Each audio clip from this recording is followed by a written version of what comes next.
What was your upbringing? What was your upbringing like? My mom is really nice. So nice in the sense that she just let me do whatever. I like to play video games, and she let me play. She tried to control me, but it was not successful. I think the freedom is very important because sometimes the more you try to control something, the less controllable either the child or like person will try to rebel. And I think that part didn't happen to me because I think the fact that she let me do everything myself allowed me to focus on my interests. Like I was into computers, I can spend a lot of time with computers, and there you have it. My dad was kind of strict, but he got busy later on, so didn't have enough time to manage me. That was good. That was really good. I really appreciate the free environment my parents have given me. Yeah. Given the freedom you have, you had the opportunity to discover a lot of your own interests and really dive deeply into those interests and to explore the areas that you really want to pursue. And Yeah. then with this kind of interest, you were able to be self-motivated and explore. Yeah. I think that's the gist of this. Obviously, there are also other parts. Like we moved to Australia initially only with my mom. Then it's kind of hard for her. So there's a part of me that tried to do well that to support her later on, right? There's the immigration part of my life where it helped me to focus a bit more and like goof less.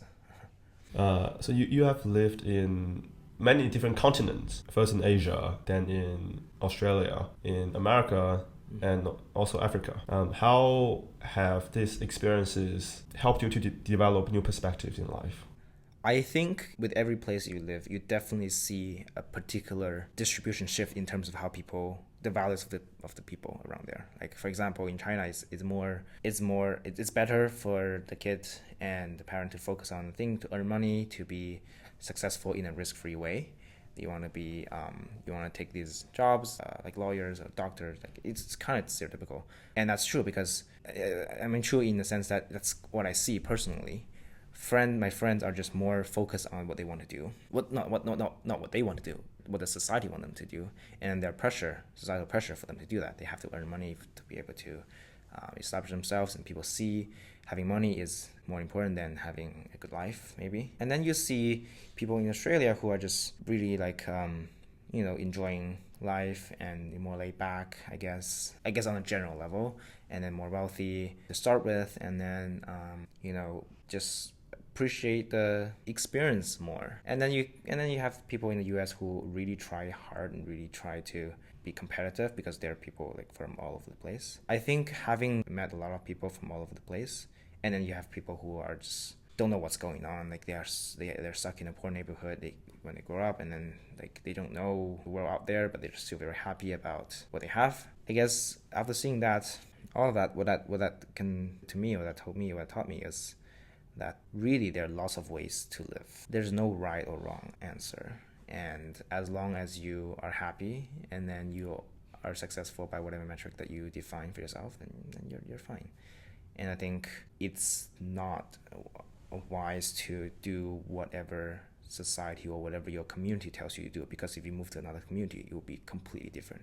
And sometimes these things are almost arbitrary. So my takeaway is really up to the person, that is the individual, you, to decide what you want to do and like be happy. Yeah. What makes you the happiest?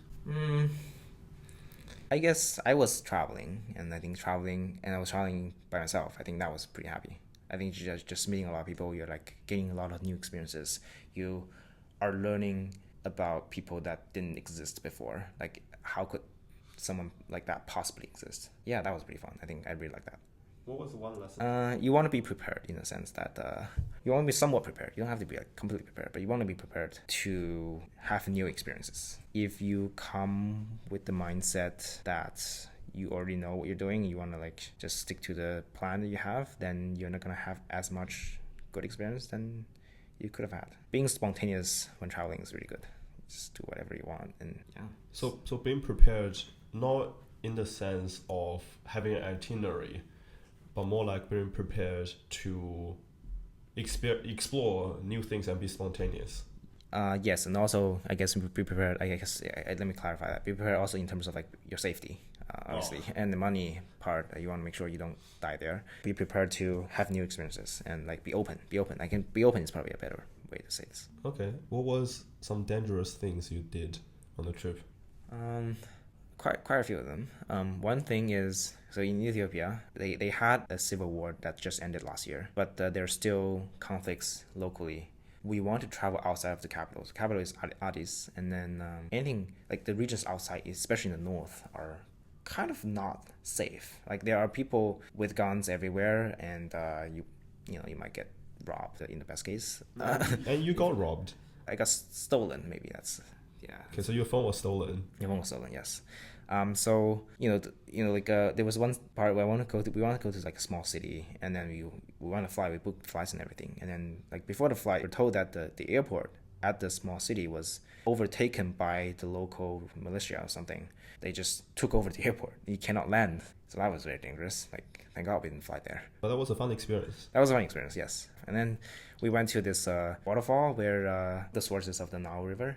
And it's really cool. There you have people with guns to walk with you to make sure that you first not make sure you don't sabotage the place, but also to protect you, not to get killed by other like random people.